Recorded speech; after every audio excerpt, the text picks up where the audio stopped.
Mesdames et messieurs, bonsoir. Vous faites mieux de choisir HK6 Télévision pour ce énième numéro d'Actu Soir.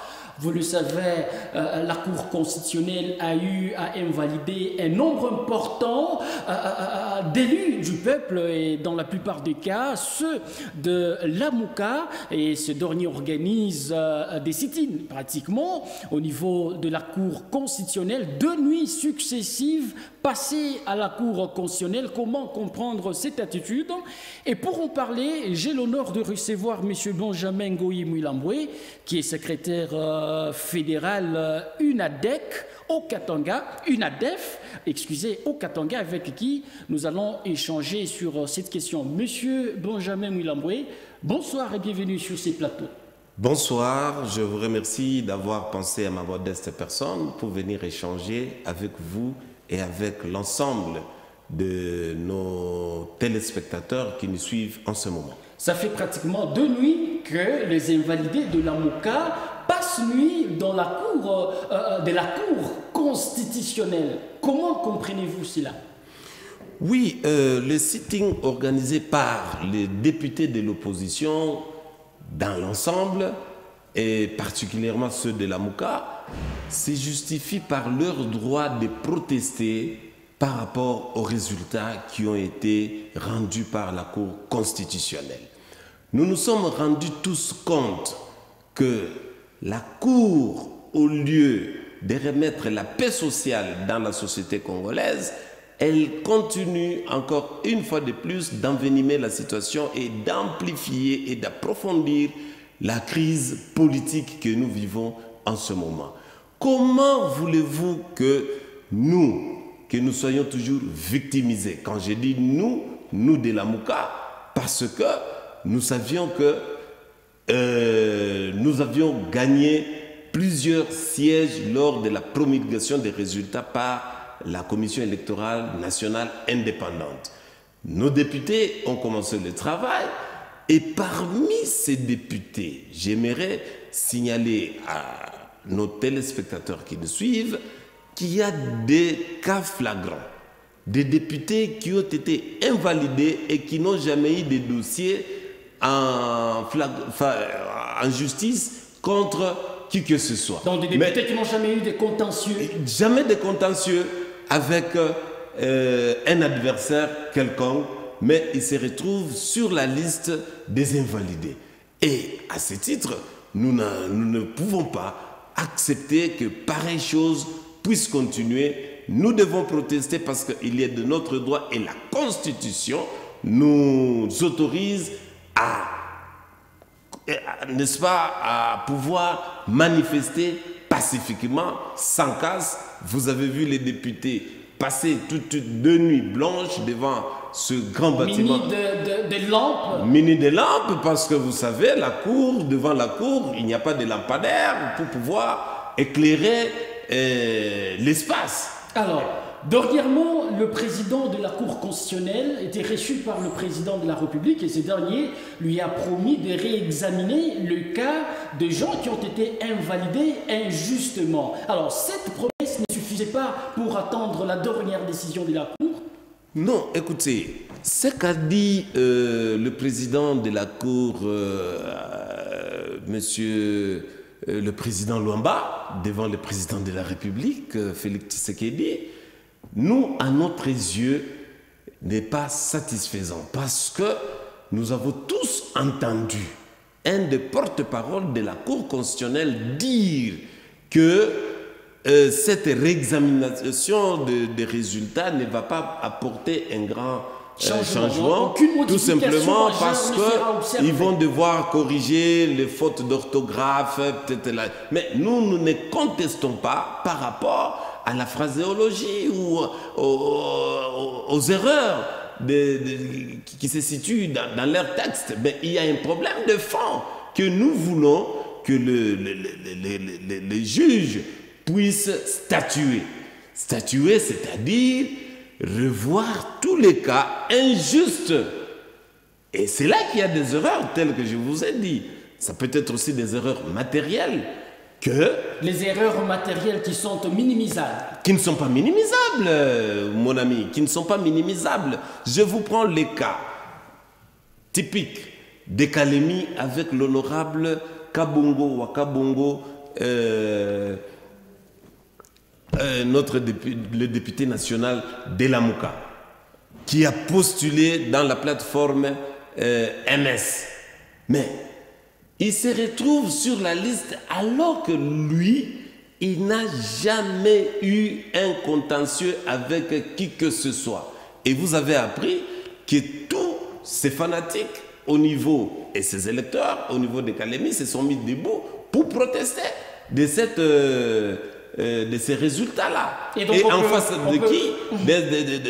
De l'honorable Mouya, qui a eu moins de voix que Boniface, Kabongo Boniface.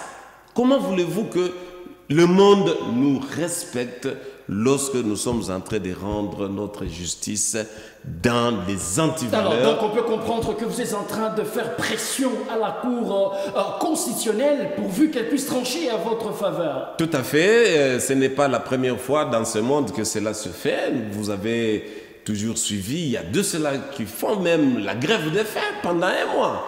Et nous allons passer des nuits blanches jusqu'à ce que le président de la Cour constitutionnelle, à la personne du président Luamba, comprennent que ces gens sont dans leurs droits et qu'ils fassent attention par rapport à nos revendications. Alors pourquoi ne pas laisser carrément la Cour constitutionnelle trancher aisément ces dossiers sans que vous ne fassiez pression comme celui qu'il y a avec des sit-ins à la Cour constitutionnelle? Mais tout à fait, ils ont eu tout le temps de travail. Imaginez-vous, le président qui déclare devant le micro qu'ils ont eu le dépassement parce que dans la loi électorale, il est prévu que la Cour constitutionnelle statue sur les dossiers pendant 60 jours. Mais ils ont eu le dépassement, mais vous avez vu comment, de la manière dans laquelle... Il a estimé que l'effectif n'était pas à même de traiter de dossiers. Bon, si lui a justifié et qu'il a eu un dépassement au-delà de 60 jours, quid de nous qui sommes victimisés à ne pas aussi se mettre debout pour lui demander de faire attention au travail qu'il est en train de faire? Peut-être que c'était une erreur de fatigue. Maintenant qu'il peut travailler et nous sommes là, qu'il ait un œil regardant sur nos revendications. Voilà la question de fond. Et ces multiples revendications ne pourront-elles pas influencer d'autres erreurs parce que cette fois-là, c'est sous pression? Évidemment, nous, on n'espère pas qu'il y ait encore d'autres erreurs parce que le travail a déjà été fait. Maintenant, il est question tout simplement de passer au peigne fin. Revoir le nom au cas par cas.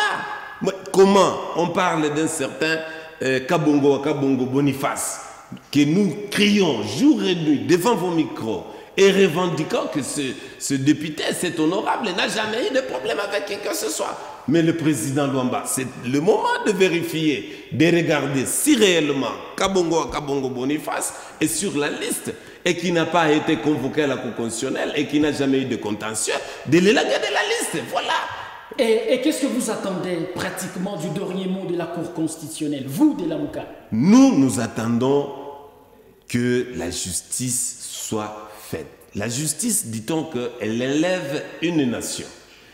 Nous avons beaucoup de problèmes dans notre pays et beaucoup de crises. Il ne faudrait pas que la Cour vienne encore une fois de plus amplifier cette crise. Parce que vous avez suivi, il y a toute une série de manifestations qui sont programmées, mais c'est maintenant le jeu qui sera réglé par la Cour constitutionnelle et par le biais du président Luamba de recadrer et de remettre la paix sociale dans notre société pour que nous ne puissions plus, n'est-ce pas, passer aux revendications. Vous savez que Martin Fayoulou est sur le terrain d'un combat de revendiquer de vérité des urnes.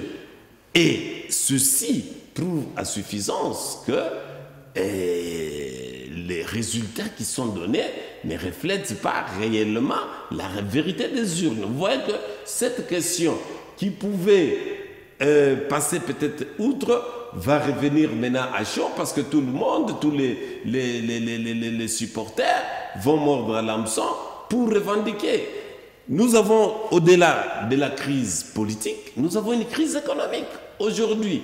Et nous voulons à ce que les gens travaillent, qu'il y ait la paix et qu'on trouve des solutions par rapport à nos populations. Alors, tout devra d'abord commencer par le politique.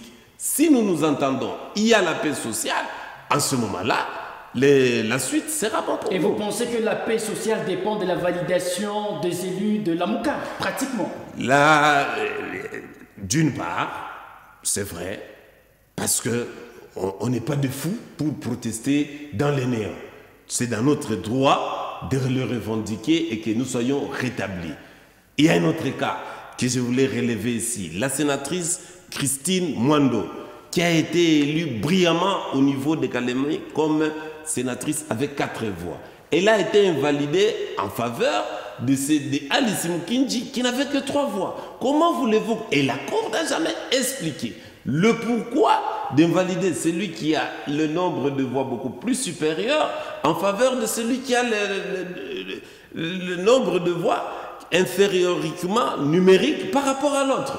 Et le peuple a besoin de savoir, parce que nous risquons un jour de fermer nos facultés de droit, parce que ça ne vaut plus la peine. Tous nos jeunes frères qui vont faire le droit, qu'est-ce qu'ils apprennent comme moralité? Monsieur Benjamin, vous le savez mieux que les arrêts de la Cour constitutionnelle sont irrévocables. N'est-ce pas, vous le savez? Oui, nous alors, à quoi vous vous attendez? Parce que tout est clair à ce niveau. J'aimerais balancer un mot là-dessus et attirer l'attention de la Cour constitutionnelle de ne pas trop jouer sur son droit de veto, que ces arrêts sont irrévocables et faire le jeu de cela. Ici, nous voulons, et la Cour constitutionnelle, elle n'est pas à sa première forfaiture. Nous avons vu, dans notre pays ici, illégalement, la Cour constitutionnelle donnait le quitus à la CENI ou au gouvernement de nommer des commissaires spéciaux. Nous nous sommes mis debout, ils n'ont fait que 3 mois, ils sont partis. Et aujourd'hui, il y a maintenant des gouverneurs et nous respectons notre constitution. Voilà pourquoi je demande à la Cour constitutionnelle de ne pas jouer avec le feu, avec son droit de veto, parce que ces arrêts sont irrévocables. Ici, il y a un problème, il faille ne pas d'abord utiliser son droit de veto parce que ça risque de brûler. Ah bon? Donc mettre de côté ce que dit la loi? Tout à fait. Et de quelle manière c'est rassuré? Mais ils sont le même qui doivent lire le droit, ils sont le même à pouvoir violer. Alors, supposons que la Cour constitutionnelle ne tranchait pas en votre faveur. Quelle serait donc la suite? Il y aura plusieurs actions, mais qui seront pacifiques. Vous voyez aujourd'hui, à travers le monde, les gens protestent. Au Soudan, les gens protestent pacifiquement. Protester pour... oui, à Hong Kong, parce que les institutions sont déjà mises... C'est pour attirer l'attention, n'est-ce pas, de nos dirigeants, qu'il y a un problème dans notre société et qu'il faut impérativement et absolument le régler et pour qu'on trouve une solution. Parce qu'il n'est pas correct, je l'ai dit, que ces invalidés, tous les sièges passent du côté du FCC. Et c'est là que la politique joue, c'est affaiblir l'adversaire pour se donner un poids assez considérable pour mater les autres. Et nous ne pouvons pas l'accepter. Nous savons, moi-même, j'ai été candidat dans cette ville de Lubumbashi, nous avons battu et nous connaissons la réalité du terrain. Parce qu'il y a des députés FCC qui ne sont pas arrivés à Kasungami, qui ne sont pas arrivés à Ewabora, parce qu'ils étaient indésirables. Vous comprenez? Et aujourd'hui, ils sont passés au détriment de ceux-là qui étaient favorables. Mais il n'est pas dit qu'il fallait être à Kasungami ou ailleurs où vous citez pour être élu. Mais écoutez, la plus grande masse de nos populations vivent dans la périphérie. Elle ne vit pas ici au centre-ville. La masse que nous voyons au centre-ville, ce sont des gens qui viennent de l'intérieur faire leurs activités et le soir rentrer. Monsieur Benjamin Goïmou Lamboué, vous êtes, je le rappelle, secrétaire fédéral UNADEF. Nous vous disons merci d'avoir répondu à notre invitation. C'est moi qui remercie d'abord la HK6 de sa générosité et de nous avoir donné aussi l'opportunité de parler devant le micro. Et je vous en félicite parce que la qualité du travail que vous êtes en train de faire montre le professionnalisme. Et c'est ça que nous sommes en train de nous battre pour que ce pays aille de l'avant, comme HK6, que je vois plusieurs jeunes travaillants qui sont très dynamiques et nous vous encourageons pour cela. Merci et pratiquement merci à vous qui nous avez regardé de partout à travers le Haut-Katanga. Juste après nous, retrouvez la grande édition du journal. D'ici là, portez-vous bien. À très vite.